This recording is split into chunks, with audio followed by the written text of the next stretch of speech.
everyone, Highlander 58 here. Before we start, I know what you're thinking. Oh no, another AT thru-hike gear preview. Well, yes it is, another one.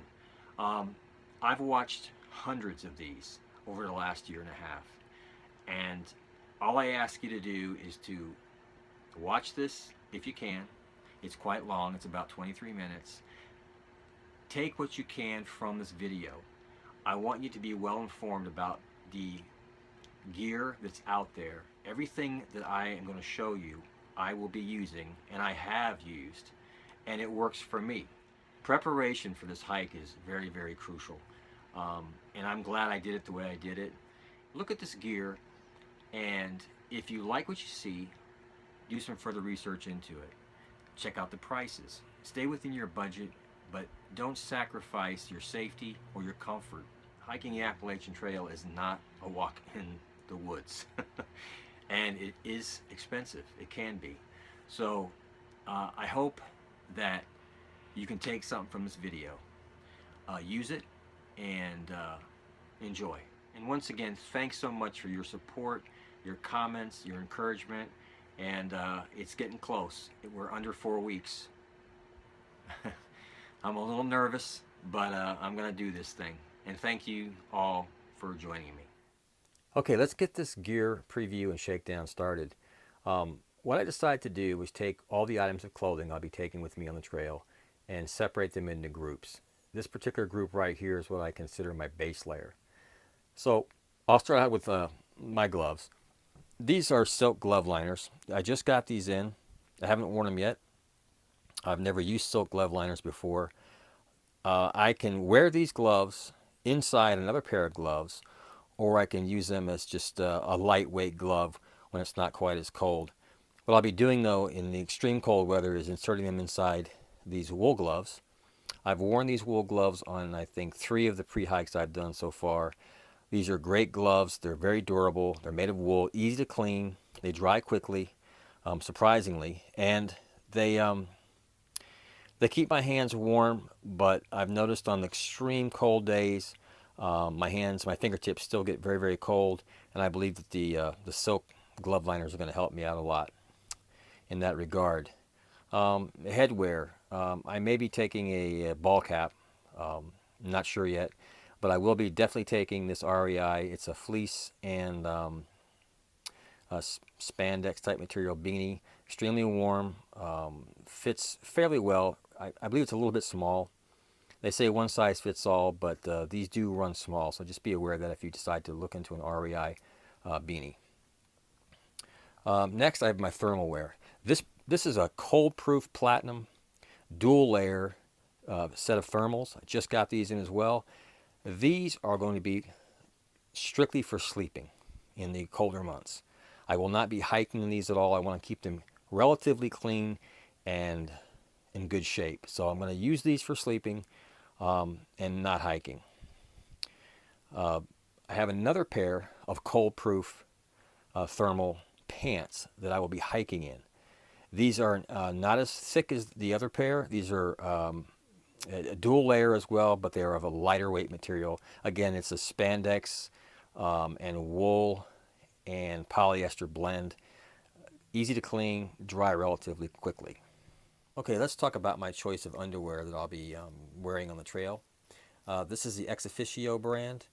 I have 2 pairs of these. I did quite a bit of research on YouTube and on some of the blogs regarding the best type, style, and material for underwear for a thru hike.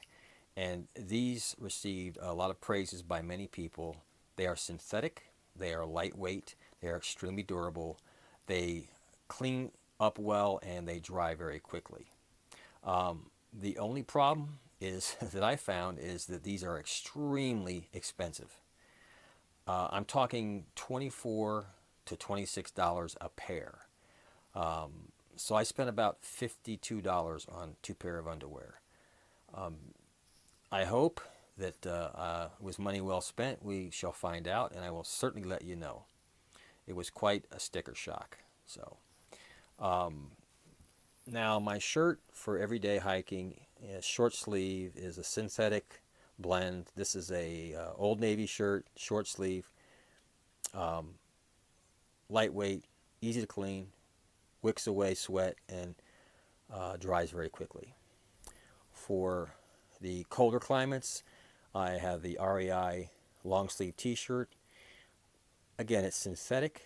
I've worn this on every single pre-hike, and it's very comfortable, very lightweight, and it does keep me warm. Okay, folks, my next grouping is my hiking pants and my extreme weather gear. The hiking pants are just your basic convertible nylon ripstop hiking pants, leg zip off to convert to shorts. I just received this. This is a hinged balaclava. I've never used one of these in my life, but I'm taking it just in case we have some low 20, high teen weather in the first couple of weeks on the trail in March. All right, rain gear. What I have for rain gear, I have the Marmot Precip rain jacket and rain pants. This jacket has the zip pits in it. Very, very dry, but also very, very hot. This tends to be more of a windbreak than a rain jacket. I will wear it when it rains until I get hot, and I'll take it off. But in the cold climate, I can actually use this as the outer shell and wear heavier layers underneath it. I've done that a couple of times, and it does keep me extremely warm. It has an adjustable hood. The rain pants, haven't heard a lot of good things about rain pants on the trail. I'm going to take them, and again, they're going to be primarily for a windbreak over my hiking shorts if it's extremely cold and windy. Okay, my down coat is a Columbia 700 fill Omni Heat hooded jacket. It's fully lofted right now. This thing is huge when it lofts out. But believe it or not, for the size, this thing compacts down to about the size of a softball. It was amazing how much I could compress this down. It also has a hood, an adjustable hood. It has a drawstring around the waist. It has inside pockets, outside pockets, and it has this reflective material that they call Omni Heat, and it's supposed to reflect more body heat back to you inside the jacket. So very warm, down-filled, and I believe it has the dry down as well. So I'm looking forward to using this in camp mainly, but certainly I would wear this, and I would put this on top of this if the weather calls for it. Okay, this is a hooded fleece by Mammut, and again, I've worn this on most of my pre-hikes. Extremely warm fleece, very comfortable, fits close to my body. I can wear a t-shirt, a long sleeve t-shirt, or a thermal, and then I can put this on, and I can put either this on, or I can put the rain jacket on, and I am totally warm. Okay, let's talk about footwear. The boots that I've been wearing on all my pre-hikes are the Merrell Moab ventilators. And this is a mid boot by Merrell. I have two pair of these boots. This pair happens to be about 9 months old. I enjoy these boots immensely. It took a while to break them in. They provide a great deal of ankle support, which I was looking for in a mid boot. They say that these are waterproof, and they are not waterproof. They have a Gore-Tex version of the ventilator boot, which supposedly is waterproof. This particular style that I have here is water resistant, but I have gotten my feet wet plenty of times wearing these boots. I decided to remove the insole that comes with these. They're pretty much useless. And after doing quite a bit of research and spending a number of dollars on different insoles, I found that a brand called PEDAG, P-E-D-A-G, works best for me. These insoles are made in Germany, and they're orthopedic, and they really provide a lot of ankle support and arch support. I recommend them, and they do sell them on eBay. The water shoes that I'm going to be taking are also by Merrell, and they're called the Men's Water Pro hiking shoes. So these are great. They're fairly lightweight. They drain really, really well. You can use these for canoeing, kayaking, ridge running. You can actually hike in these. I haven't done it. They don't have the tread I like to be hiking in, but you can hike in these. I may try it as the summer months approach. These also have the cheap insole. I decided to leave it in there because I bought these primarily for river fording, stream fording if I have to do that. I do not particularly want to submerge these boots into a river if I don't have to. I certainly won't do it on purpose. Okay, let's talk about the socks now. After a lot of research and watching dozens of YouTube videos on socks, I decided to go with my primary hiking sock is going to be the Darn Tough hiking sock. This one here is a full cushion hiking sock. I have two pair of these. These are guaranteed basically forever. If they wear, you get a hole in them, or they tear, you can send them back into the company and they will give you a brand new pair. These are also Darn Tough. These are the micro version. They're a little thinner, a little lighter, and I'll be using these for hiking in the summer. As far as socks I'll sleep in, I've got a pair of very heavy, thick, smart wool socks. These are extremely warm, almost too warm. But on those cold nights, I'll have those as an option. I'll keep those dry, and I will not hike in those at all. Okay, the last thing is I mentioned on a pre-hike, I believe it was the one I took to Siler Bald, that I was wearing knee braces. And I talked to my son, who's a physical therapist, and he recommended this type. Now you notice these don't have the steel or hard fiberglass hinged devices on the sides. These are open patella. They're made of neoprene and polyester, a spandex more or less. And you can see right here they have nylon stays. They have two nylon stays on each side. Okay, and I have found that these work really, really well. They give me the support I need for my patella, and I've had no issues with these. They're kind of tight. You feel them, but I think they're going to loosen up as time goes. Easy to wash. You rinse them out, and they dry very quickly because of the material they're made of. And I recommend these if you do have a knee problem or you think you might have a knee problem. I'm just trying to avoid any problems with these. And so far, I really like the performance and the support these give me. Okay, let's talk about my shelter and the sleep system I'll be using while I'm out on the trail. Of course, you know, my shelter is the Z-Packs Duplex Cuban Fiber 2-person tent. Ultra-light, great reviews. I cannot wait to get this thing set up and try it out. A footprint. Z-Pack says you don't need to use a footprint with their tents. I've decided to use one. I mentioned this earlier. This particular footprint is a bit heavy. It's from a tent that I already had. It weighs about 10 ounces. I'm going to try it out, and I may end up just buying a piece of Tyvek and using that as a ground cloth, but I am going to use some type of a ground cloth or a footprint for my tent. The sleeping pad I chose to use was the Thermarest Neo Air. I have never used a sleeping pad before. This particular one got some pretty good reviews on the blogs and on YouTube. It's self-inflating to a point. They say you may have to, give it a few puffs to get it to fully inflate. It's about 1.5 inches thick when it is fully inflated, and it's supposed to give you a greater degree of insulation from the dampness and from the cold on the ground. I had mentioned in a previous video that the heaviest item in my backpack was in fact my sleeping bag. This is my bag. This is the one I'm going to be taking with me. It's a Kelty Dry Down Ignite 20-degree Mummy sleeping bag. It's a great bag. It's got a full hood with an adjustable drawstring. It's got a draft tube, and it's got an enclosed foot box.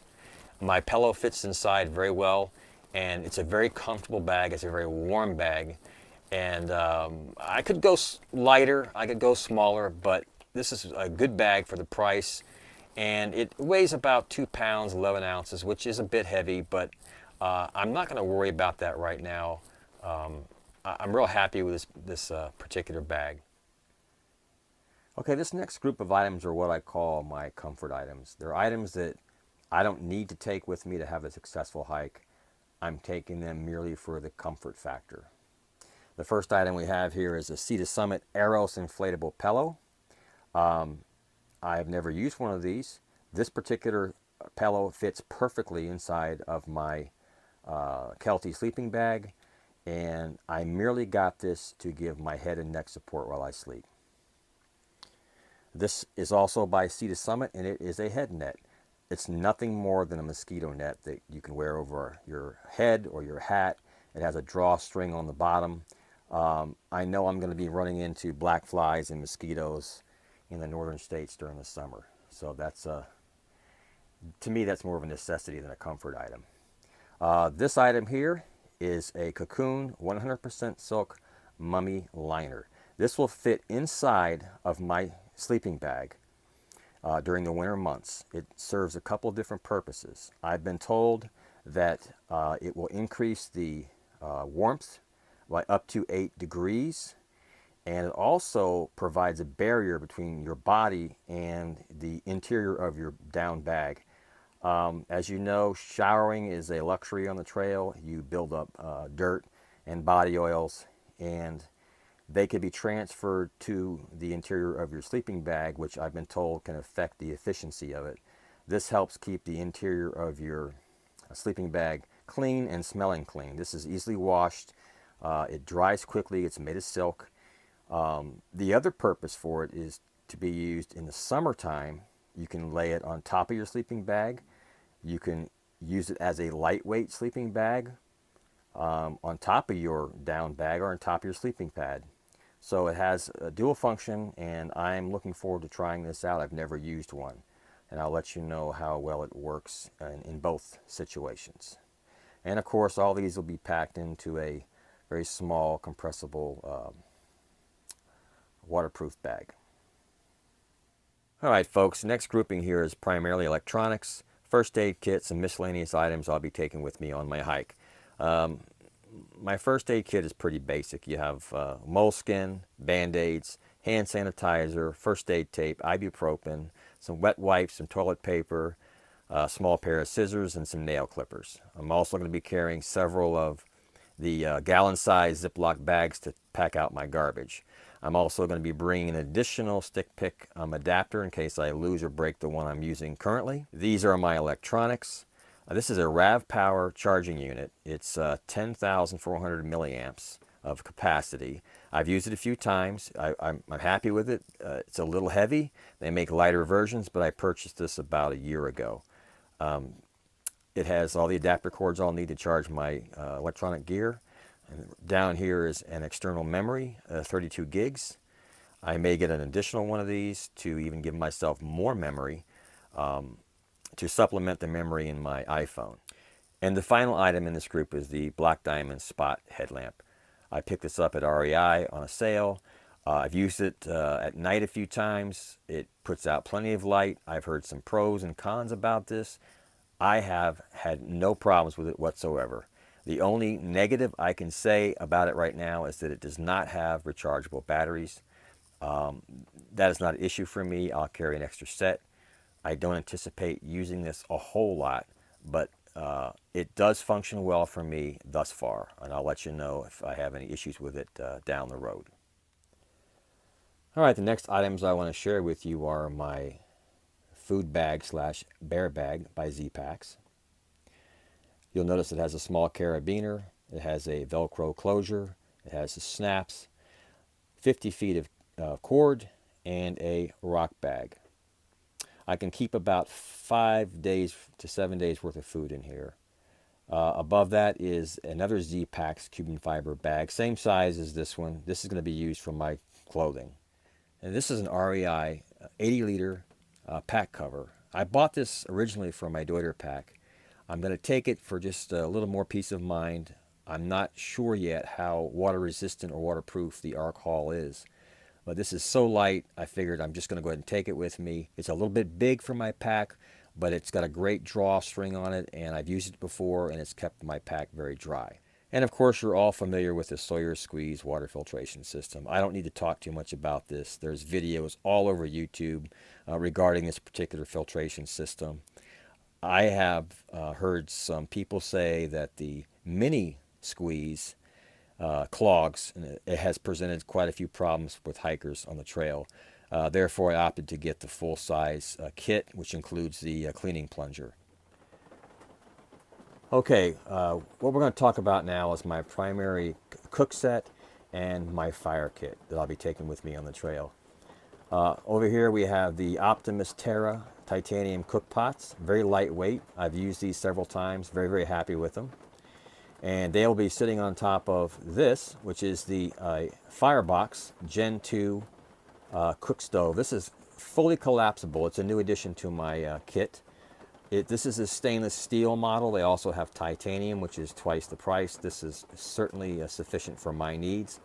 And below that is the Trangia alcohol stove. I've also used that in a pre-hike video. This actually fits right inside here, so you can actually use this in conjunction with these items here.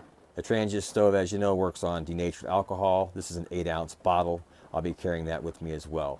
I also have the Optimus Crux gas stove. This is titanium. This is the Crux Lite. I may or may not take that. Gas bottles are fairly easy to get on the trail. It's just a backup in case I have a problem with the Trangia. Not sure about that yet. Thinking about it. Of course, I also have the trioxane, which is a military grade solid fuel. Each tablet burns about 3 minutes, and I've heard some pretty good reports on that. It's like Esbit, but this is a military grade. Of course, I've got some big lighters. I have a ferro rod. And of course, there's my titanium spork. All right, this group here represents just a few more things I'll be taking with me on the trail. I've got a Thermarest Z seat. This is just like the Thermarest sleeping pads. It's a small seat that you can either set your pack on, or you can set on a wet rock or a wet log in camp, keep your butt dry. So that'll be secured to the bottom of my pack. I already mentioned that I had the Black Diamond Ergo Cork trekking poles. I actually use one of them as a camera mount, and as you can see here, I've got the stick pick on there, and this little apparatus here holds my iPhone. All right, this is a tripod. I think there's a brand called Gorilla out there. I don't think this is a Gorilla brand. This is just a lightweight, rubberized, jointed tripod that I can wrap around a tree branch or set up on a table or on the ground or on some rocks. Very flexible, not too heavy, and I'll be using that for some nice panoramic shots and some still shots. This is a Kershaw spring-assisted knife. It's stainless steel. It's lightweight. I carry this with me every day. I'll be taking this with me just in case I need to have a very sharp and versatile knife. Okay, I mentioned this watch. This is a Casio Pro Trek watch that I wear. This is a great watch. It's very lightweight. It's solar powered. I can get of course, the time, the date, has alarms, has barometer, temperature, altimeter, compass. Very reliable. This is going to be with me. I can also do waypoints on this, and like it a lot. It was a gift, and I'll be carrying this with me on the trail. And that's about it for right now. Yeah, I'll be adding a few more things as I go, little odds and ends, and if anything of importance is added to my my kit, I will let you know. Thanks a lot.